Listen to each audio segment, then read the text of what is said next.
Ya, baik. Selamat sore bagi adik-adik yang ada di sini, pemirsa di rumah, di kantor maupun di kafe, teman-teman semua. Selamat sore, Assalamualaikum warahmatullahi wabarakatuh. Oke, akhir-akhir ini sangat viral ya, berita tentang oplosan bahan bakar. Kemudian banyak orang menanyakan, apa sih oplosan itu? Apa bedanya dengan mencampur? Apa bedanya juga dengan blending? Karena biasanya kalau orang membuat bahan bakar itu yang dipakai istilahnya blending. Secara bahasa sebetulnya artinya sama, sama-sama mencampur. Mencampurkan dua zat atau lebih untuk membuat suatu zat lain yang mempunyai spesifikasi tertentu. Oke, mari kita lihat. Next, Mas. Oke, jadi minyak bumi yang mempunyai spesifikasi khusus tentu yang cocok dengan proses yang ada di kilang. Ya, karena kilang itu didesain untuk mengolah minyak bumi dengan spesifikasi tertentu. Dari zaman dulu itu kita sudah menghasilkan minyak bumi. Minyak bumi kita sulfurnya rendah. Jadi kalau dijual di harga pasaran internasional, harganya tinggi. Karena itulah kebijakan dari dulu, dari zaman Pak Karno dulu, minyak bumi kita itu diekspor. Dan waktu itu volume yang diekspor lebih banyak dibandingkan dengan yang diimpor. Karena harganya mahal, kemudian kita beli minyak bumi yang kualitasnya lebih rendah untuk diolah di kilang kita. Jadi kilang kita itu lebih cocok untuk minyak bumi dari Timur Tengah, bukan minyak bumi yang dihasilkan dari Indonesia saja. Indonesia ya, maaf. Nah, di kilang itu apa yang dilakukan? Pertama adalah proses destilasi, yaitu mendidihkan minyak bumi tadi pada temperatur tertentu. Tentu yang pertama keluar adalah gas, metana, kemudian LPG gitu ya. Kemudian berikutnya yang keluar adalah nafta, jadi bukan bensin. Bukan pertalite, bukan pertamak atau pertamak turbo, bukan, tapi nafta. Kalau prosesnya adalah destilasi tadi, nafta yang dihasilkan namanya low octane mogas komponen. Oktannya antara 80 sampai dengan 90. Apa itu oktan? Oktan adalah ketahanan dari bahan bakar untuk tidak berdetonasi.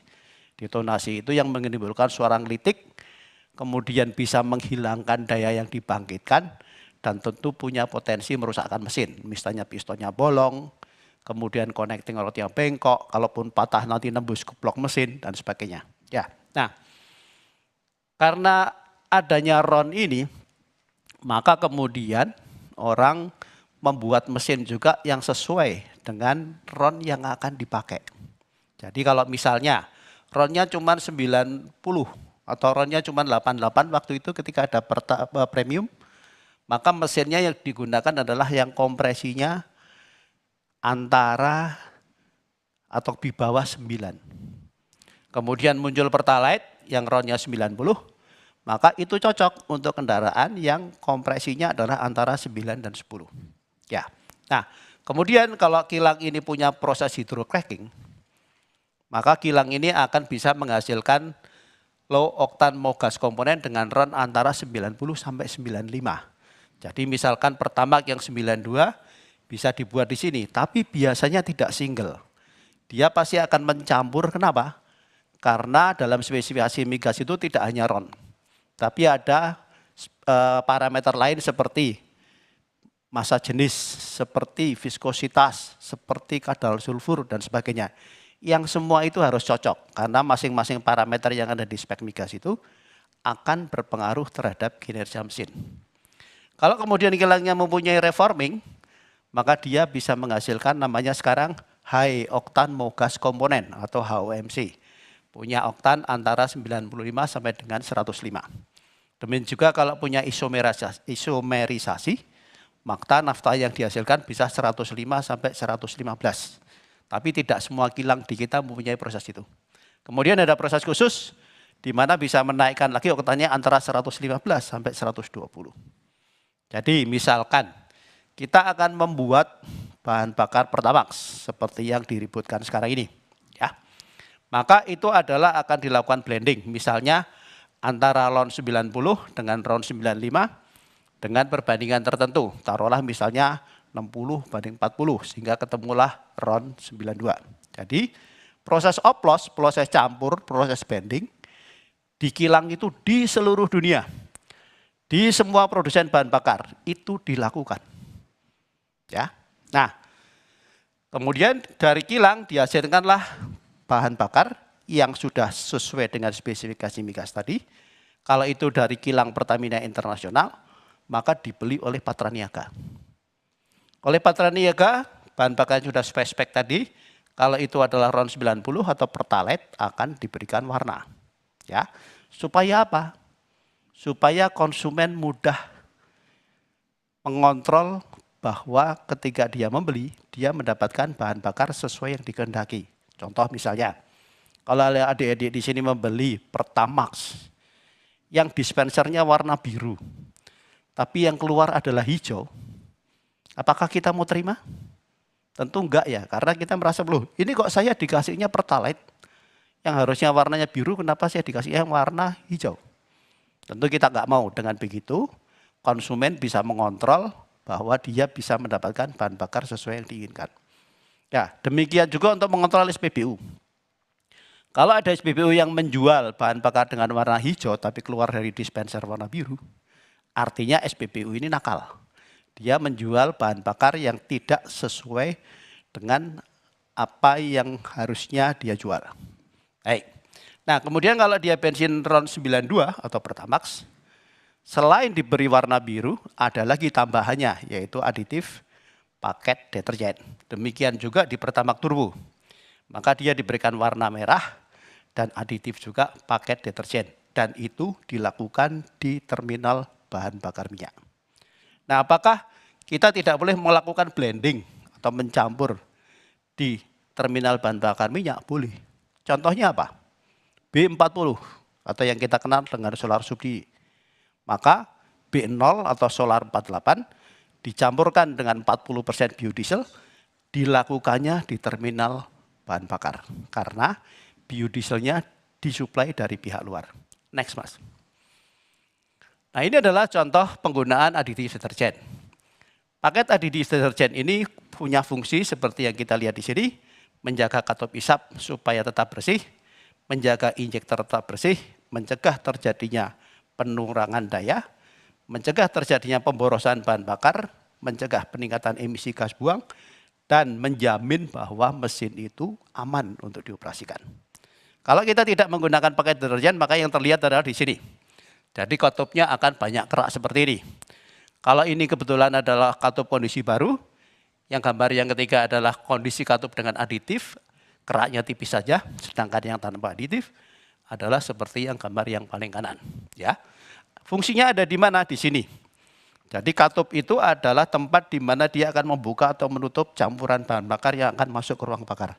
Seandainya banyak kerak seperti ini, maka campuran bahan bakar dan udara akan terganggu untuk masuk, tertahan. Sehingga akibatnya dayanya berkurang. Jadi kalau misalkan benar dugaan bahwa Pertalite yang RON 90 itu dicampur dengan Pertamax ya RON 92. Kalau 50-50 menjadi RON 91. Maka mestinya yang terjadi adalah masyarakat bisa merasakan bahwa tarikan kendaraannya menjadi berat. Konsumsi bahan bakarnya boros.